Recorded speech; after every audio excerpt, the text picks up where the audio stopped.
Yeah, that Drew Brees, Taysom Hill thing is a little interesting there. And so far this preseason, the 49ers have yet to unveil Trey Lance's talents as a runner.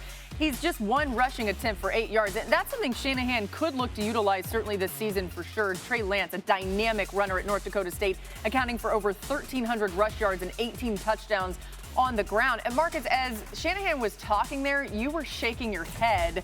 What do you think's going on here? Why were you shaking the head?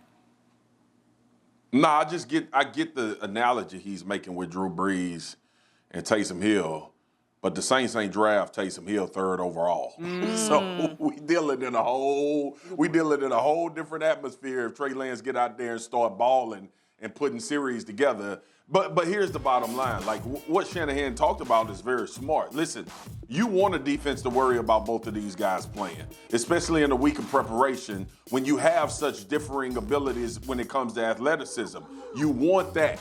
But as a defensive player playing in this league for 9 years, I do not want to see, I repeat, I do not want to see Trey Lance in Kyle Shanahan's offense. And this is what we talked about, y'all, leading up to the draft. Like, all of our questions was, what if this dude get an athletic quarterback already coupled with what he does from an offensive standpoint?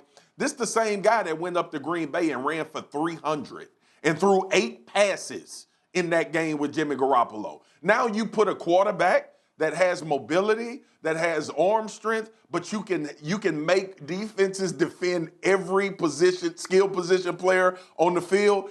I'm afraid of that, and it's great strategy to have their teams that they're playing against thinking that both guys will play. Yeah, I actually thought when you were saying I do not want to see, I thought you were going to say me playing quarterback when you have to prepare for the week. That's what I thought you were going to go to. Terrifying, striking fear into these defenses. I get it.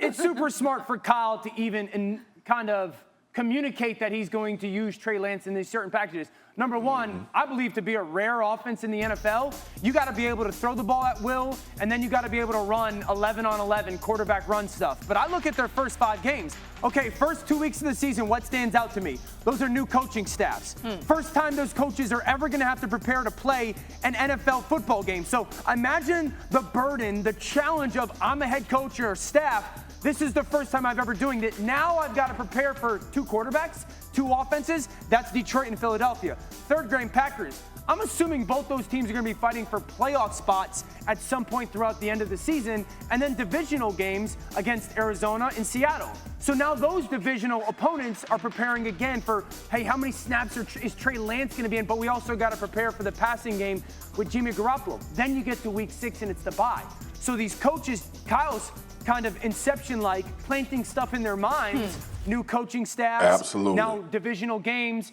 I'm also getting these young man reps, and maybe it's this, I'm utilizing it to help our football team steal a win or 2, but also getting him ready to potentially take over in the week 6 bye. So it's actually very smart for Kyle to communicate that this is going to be a plan package-wise with Trey Lance. After the way that Trey Lance finished the last preseason game, Dan, you said you would start Trey Lance week 1. Yeah, I would. Thinking about this, so you would still do that as opposed to the 2 quarterback thing and maybe giving a little bit more to think about for these coaches? Yeah, I would.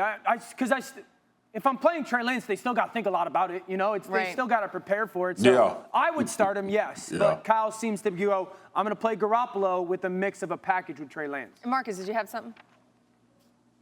Not just holistically, like I like to remind everybody that Kittle missed a tremendous amount of games. Deebo Samuel missed games. Nick Bosa was out. So it's not only that you have to prepare for a 2-quarterback system, or even if you have to prepare for Trey Lance, you got to prepare for damn near the best tight end in the league and one of the best Swiss Army dual threat, whatever you want to call Deebo Samuel, in the league as well. But that's something else that's on people's mind. Last year, San Francisco was ravaged by injury. Now they get all of these killers back, man. Yeah, and by the way, if you think that Trey Lance is just going to come in and run a package where he's running the football, he can throw it too. So there's a lot to think about there.